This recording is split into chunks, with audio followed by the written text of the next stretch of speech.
Unidad 4. Estructuras de decisión. En esta unidad estudiaremos las estructuras denominadas condicionales o de decisión. Veremos lo que es la decisión simple, la decisión compuesta y las decisiones anidadas. Hasta ahora, los problemas que habíamos resuelto eran los llamados problemas que utilizaban estructuras secuenciales, es decir, ejercicios o problemas en los cuales la solución venía dada por un programa totalmente secuencial, es decir, una instrucción detrás de la otra. Normalmente estos programas vienen conformados por la lectura de datos, declaración de los datos, lectura de datos, cálculos y operaciones de salida. Pero esa no es la realidad. Realmente en la mayoría de los casos nuestros programas van a tener lo que se llama toma de decisiones, es decir, van a haber momentos en los cuales nosotros vamos a tener que hacernos preguntas y de acuerdo a la respuesta a esa pregunta, el programa tomará un camino u otro. Esa es la realidad, eso es lo que nos sucede normalmente en cualquier problema. Es decir, ante cualquier problema nosotros generalmente tenemos que detenernos, hacernos preguntas y tomar decisiones de acuerdo a estas preguntas. Eso es sencillamente lo que son las estructuras de decisión. La primera de ellas es la que vamos a llamar decisión simple. Es aquella en la cual solo se considera un cambio de rumbo si la condición por la cual se pregunta se cumple. En caso contrario, es decir, si la condición no se cumple, el programa sigue su flujo original sin hacer ninguna instrucción adicional. El pseudocódigo que vamos a utilizar es utilizando las palabras sí, entonces y fin del sí para cerrar el bloque que corresponde. La condición va a ser, la vamos a escribir en forma de lo que conocemos en matemáticas como condicionales o relaciones. Cuando decimos que si un número A es mayor que B, menor que B, mayor o igual, menor o igual. Y vamos a ir, a medida que vamos avanzando, vamos a conocer un poco otro tipo de operadores para estas condiciones. Entonces, si la condición se cumple, vamos a ejecutar estas instrucciones y cerramos el ciclo. Y el programa continúa su flujo. Dentro de una estructura de decisión pueden haber más de una instrucción. Es decir, estas instrucciones que aparecen aquí pueden ser más de una. Pueden ser instrucciones de lectura, de escritura, cálculo. ¿Ok? En diagrama de flujo la representación va a ser la siguiente. En este rombo vamos a colocar la condición, vamos a escribir la condición y acá lo represento con un rectángulo, puede ser más de un rectángulo, puede ser una lectura, una escritura, etcétera, ¿ok? La siguiente forma o la siguiente estructura es la decisión compuesta. Es aquella en la cual se considera un cambio de rumbo si la condición por la cual se pregunta se cumple y otro en caso de la condición no se cumpla. Una vez que se ha verificado la condición, el programa sigue su flujo a la siguiente instrucción. Vemos entonces la forma, si condición entonces, instrucciones, de lo contrario, instrucciones. Y cerramos entonces este bloque, ¿ok? Antes de este bloque pueden haber instrucciones, después de este bloque pueden haber instrucciones. Generalmente, antes del bloque vamos a tener las declaraciones, las lecturas de datos. Puede ser que algunos cálculos previos a la toma de decisiones.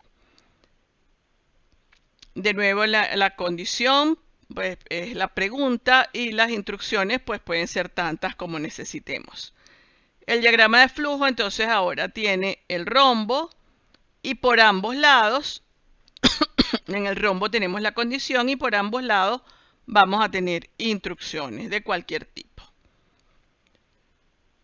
Finalmente, lo que se llama decisiones anidadas. Cuando hablamos de decisiones anidadas no es más que cuando se hace necesario en el programa colocar una estructura de decisión dentro de otra. Esto es cuando se hace falta hacer más de una pregunta. Y estas preguntas pueden ir encadenadas, es decir, pueden ir una detrás de la otra.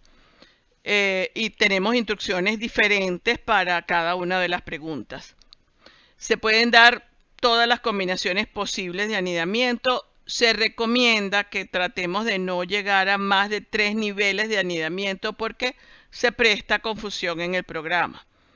Vamos a presentar aquí solo un ejemplo posible. Tenemos una primera estructura que está bajo la condición 1.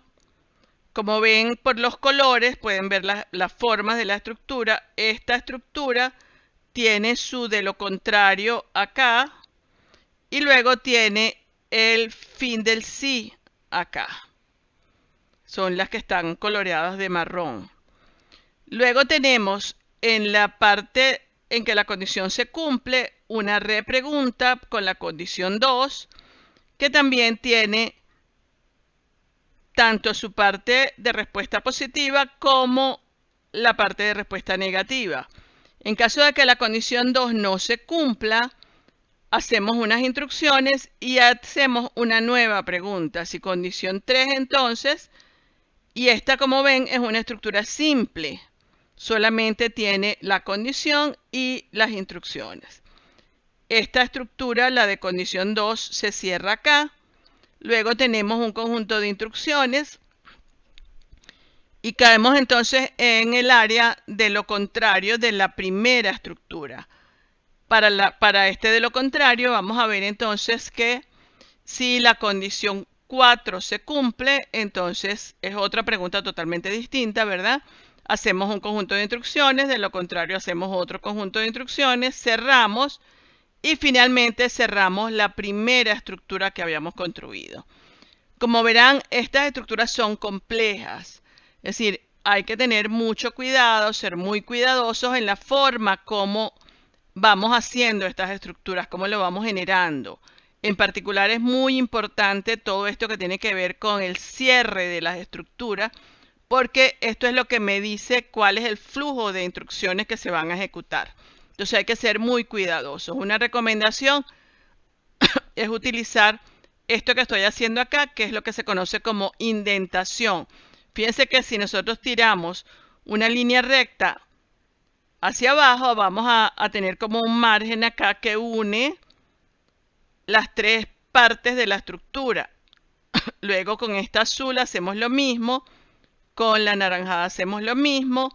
Es decir, vamos indentando usando el tabulador y esto se va construyendo. Vamos a ver cuando trabajemos con Visual Basic que Visual Basic nos ayuda a hacer esto. Él se mueve de alguna forma para darnos automáticamente esa indentación.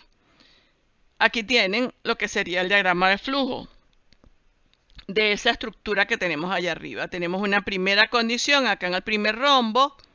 En el caso positivo tenemos una segunda, que sería nuestra estructura azul.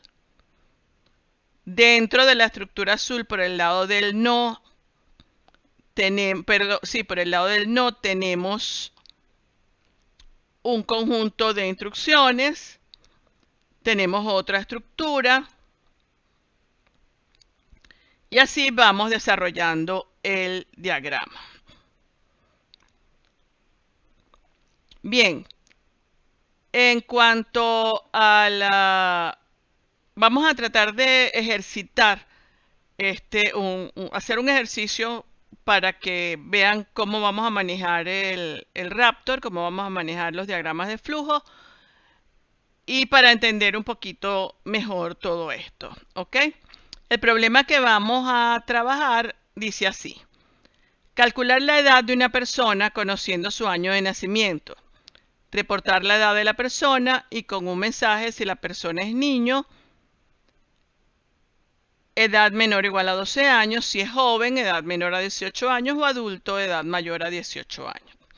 Bien, vamos a desarrollar este ejercicio en un nuevo video utilizando Raptor.